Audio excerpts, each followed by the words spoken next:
मुजफ्फरनगर का रुख कर लेते हैं। विशाल पांडे हमारे साथ जुड़े हुए हैं लाइव। विशाल, अब सुबह से 7 बजे से ही लोगों का भारी संख्या में पहुंचना शुरू हो चुका है। जिस इलाके में, जिस मतदान केंद्र के पास आप मौजूद हैं, वहां की क्या स्थिति है, तस्वीरों के साथ बताएं। देखिए, इस वक्त मैं मुजफ्फरनगर के कुटबी गांव में मौजूद हूं और ये केंद्रीय मंत्री संजीव बालियान का गांव है, जहां पर वो अब थोड़ी देर में वोट डालने पहुंचेंगे और सुबह 7 बजते ही यहां पर भी मतदान शुरू हो चुका है। सबसे पहले मैं आपको मतदान केंद्र की तस्वीर दिखाता हूं, क्योंकि पश्चिमी यूपी की आज 8 लोकसभा सीटों को लेकर मतदान हो रहा है, जिसमें एक मुजफ्फरनगर भी सीट है। 7 बजते ही आप देखिए लोग यहाँ पर आकर मौजूद हैं, जो अपने वोट डालने का फिलहाल इंतजार कर रहे हैं, क्योंकि पश्चिमी यूपी की जिन 8 सीटों पर आज ये मतदान चल रहा है, जिसमें मुजफ्फरनगर, कैराना समेत कई अन्य सीटें हैं, इन सभी सीटों को लेकर देखिए तो पिछले कई दिनों में काफी प्रचार किया गया है तमाम राजनीतिक दलों की तरफ से, और खास तौर पर क्योंकि पश्चिमी यूपी किसानों के लिए और गन्ना किसानों के लिए एक बड़ा बेल्ट माना जाता है। यहाँ का मुद्दा खेती किसानी का सबसे ज्यादा रहा है, और अगर देखा जाए तो अब जब यहाँ पर मतदान की शुरुआत हुई है तो कितने वोटिंग परसेंटेज यहाँ पर आज जाता है, इस पर सभी की निगाहें रहने वाली हैं। लेकिन ये कहा जा सकता है कि सुबह होते ही लोग मतदान केंद्रों पर पहुंच रहे हैं अपना वोट डालने के लिए, और तमाम वो मुद्दे जो लगातार कैंपेनिंग के दौरान, चुनाव प्रचार के दौरान राजनीतिक दलों की तरफ से उठाए गए हैं, जनता ने उन मुद्दों को सुना है और आज जनता की बारी है। और अब देखना यही होगा कि कितना वोटिंग परसेंटेज आज इन इलाकों में जाता है। विशाल, क्या आसपास कुछ वोटर्स के साथ बातचीत हो सकती है, उनसे जानने की कोशिश की किन मुद्दों को ध्यान में रखते हुए आज वो अपना वोट कास्ट करने के लिए पहुंच रहे हैं, और क्या कुछ मुद्दे हैं मुजफ्फरनगर इलाके के? बिल्कुल मैं आपसे थोड़ी देर में कुछ लोगों से बातचीत करने का प्रयास करूंगा, क्योंकि लोग अभी मतदान केंद्र की तरफ वोट डालने के लिए जा रहे हैं। लेकिन मैं चाहूंगा अगर कुछ लोग थोड़ा सा आ पाए, वोट डालने आए हुए हैं अभी, थोड़ा सा आगे आ जाइए जी। क्या नाम है आपका? सुरेश।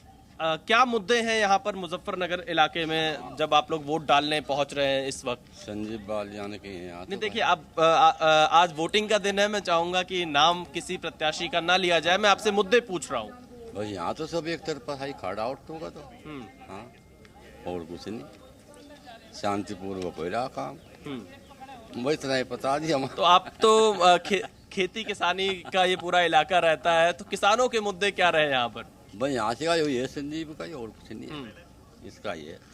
तो देखिए यहाँ पर क्योंकि जो वोटर्स हैं वो अपने मन की बात यहाँ पर बता रहे हैं, मैं तस्वीरें और लगातार दिखा रहा हूँ, धीरे धीरे लोग यहाँ पर बढ़ते जा रहे हैं। कुछ और लोग हैं, मैं उनसे भी यहाँ पर पूछ लेता हूँ जो वोट डालने पहुंच रहे हैं। क्या नाम है आपका? मोहित कुमार। मोहित कुमार, क्या मुद्दे हैं इस इलाके में मुजफ्फरनगर के चुनाव के वक्त? मुद्दे यही डेवलपमेंट है, और अपना घर का कैंडिडेट है तो वही जाएगा।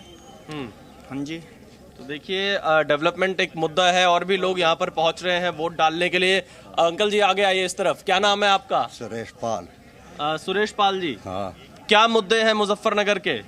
मुझे क्या पता, तुम ही बता दो क्या मुद्दे। आपको मुद्दे नहीं पता? मुझे नहीं पता कोई मुद्दे मद्दे क्या है, तुम ही बता दो क्या मुद्दे। हाँ,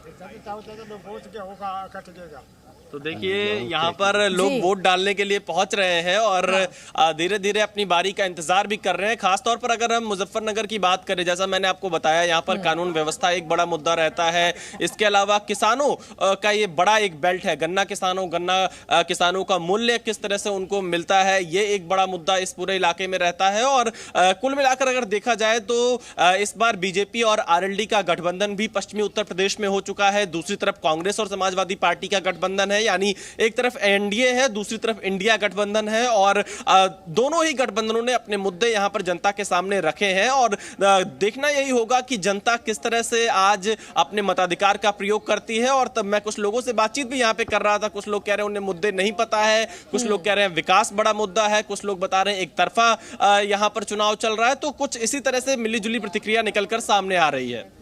ठीक विशाल, क्योंकि मुजफ्फरनगर इलाके में आप इस वक्त मौजूद हैं, सुरक्षा व्यवस्था को लेकर क्या कुछ तैयारियां की गई हैं, चुनाव आयोग की तैयारियां कितनी पुख्ता यहां पर नजर आ रही हैं, और दूसरी तरफ कितने मतदान केंद्र और कितनी यहां पर जो जनसंख्या है पश्चिमी उत्तर प्रदेश की, मुजफ्फरनगर इलाके की, कितने वोटर्स हैं, इस बारे में जानकारी विशाल साझा कर पाए आप दर्शकों के साथ?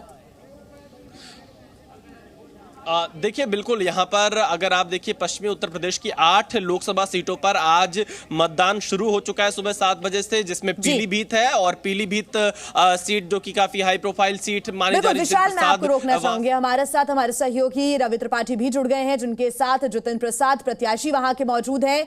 Ravi, over to you.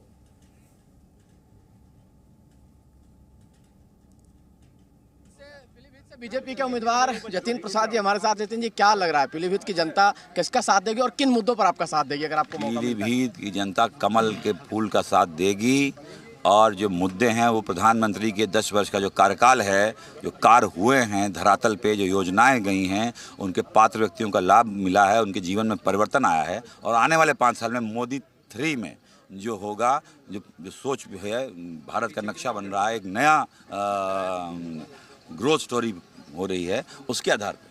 Pilibhit में कह रहे हैं बेरोजगारी एक बड़ा मुद्दा है और बाहरी भी बड़ा मुद्दा है। आप बाहर से आए हैं, ये भी कहा जा रहा है, विपक्ष मुद्दा बना रहा है और बेरोजगारी का बड़ा मुद्दा है। आपको लगता है यहाँ ये मुद्दा चलेगा? तो यहीं के हैं, विपक्ष बाहर के हैं, ये गलत फहमी उन्होंने बाल रखी है।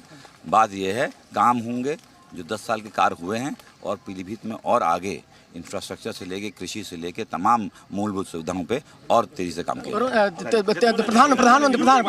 प्रधानमंत्री को 2 बार आना पड़ा है। तो ये जतिन प्रसाद थे जिनका कहना है कि आराम से जीतेंगे, बाहरी का मुद्दा हमारे लिए विपक्ष पे भी लागू होता है, ये कहना है जतिन प्रसाद का। चुनाव के लिए निकल रहे हैं, अब जाएंगे क्योंकि यहाँ के मतदाता नहीं है ये, तो इसके मतलब जाएंगे, लोगों से मिलेंगे, अपने जो वोटर हैं जो अपने काम से अपील करेंगे, अपने जो वर्कर्स हैं उनसे मिलेंगे, ये काम चलेगा आज दिन भर इनके लिए। और यही नहीं, जो सपा के प्रत्याशी हैं वो भी बाहर के रहने वाले हैं, तो इसलिए बाहरी का मुद्दा बन नहीं पा रहा। लेकिन विपक्ष फिर भी कह रहा है कि बाहर के हैं, चूंकि वरुण गांधी की सीट थी, बदला गया है, इस वजह से थोड़ी टफ सीट मानी जा रही है पीलीभीत बीजेपी के लिहाज से।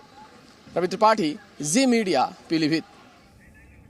तो लगातार जी न्यूज पर नॉन-स्टॉप कवरेज जारी रहेगी। लोकसभा चुनावों के लिए पहले चरण की वोटिंग का सिलसिला शुरू हो चुका है।